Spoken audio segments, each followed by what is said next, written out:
Scindia MP में आएंगे, मामा जाएंगे, मिल गए हैं बड़े संकेत, अब बस फैसला होना बाकी। सिंधिया ने कर दिया ऐसा काम, अब मोदी भी देने वाले हैं बड़ा इनाम। एमपी में इस बार होने वाला है बड़ा उलटफेर। वो वादा जो सिंधिया को सीएम बनाएगा, सालों पहले तैयार हो चुका था प्लान, मामा कैसे थे अनजान। अब मोदी शाह भी कुछ नहीं कर पाएंगे, मामा के सीएम बनने के सपने टूट जाएंगे, सिंधिया के सर सजेगा सहरा।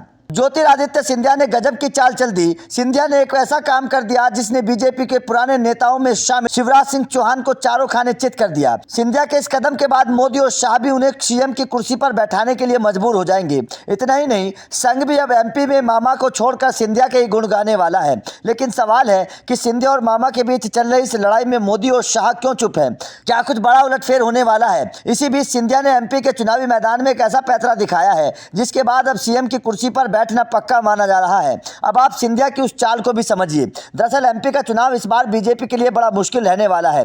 कांग्रेस एमपी में पूरा दम लगा रही है, लेकिन बीजेपी के पास कांग्रेस की सबसे बड़ी काट है जिसका नाम है ज्योतिरादित्य सिंधिया। सिंधिया जिस वक्त बीजेपी में आए थे उस वक्त से ही यह पक्का माना जा रहा था कि सिंधिया को एमपी की जिम्मेदारी दी जाएगी। एमपी में सिंधिया और मामा दोनों काम करते रहे। सिंधिया भी एक मंझे हुए खिलाड़ी की तरह मौके का इंतजार करते रहे। अब जैसे ही चुनाव नजदीक आया तो सिंधिया ने मौके पर चौका मार दिया। दरअसल हाल ही में सिंधिया मध्य प्रदेश में संघ के दफ्तर पहुंचे। सिंधिया के जीवन का यह पहला मौका था जब उन्होंने संघ के दफ्तर में कदम रखा हो। साथ ही सिंधिया मौजूदा कांग्रेस के दूसरे बड़े नेता रहे जो संघ के दफ्तर में गए। इससे पहले प्रणब मुखर्जी भी संघ के दफ्तर पहुंचे थे। संघ के दफ्तर में पहुंचकर सिंधिया ने अखिल भारतीय साहित्य परिषद के राष्ट्रीय संगठन मंत्री और वरिष्ठ प्रचारक श्रीधर पराडकर से मुलाकात की। बड़ी बात यह थी कि सिंधिया और पराडकर की मुलाकात एक बंद कमरे में हुई। लगभग आधे घंटे तक चली दोनों की मुलाकात में बताया जा रहा है कि कई मुद्दों पर बातचीत हुई, खासतौर पर आने वाले विधानसभा चुनावों को लेकर। अब सिंधिया के संघ के दफ्तर में जाने को लेकर चर्चाएं शुरू हो गई हैं कि इस बार कुछ बदलने वाला है। राजनीतिक जगत में संकेत मिलने लगे हैं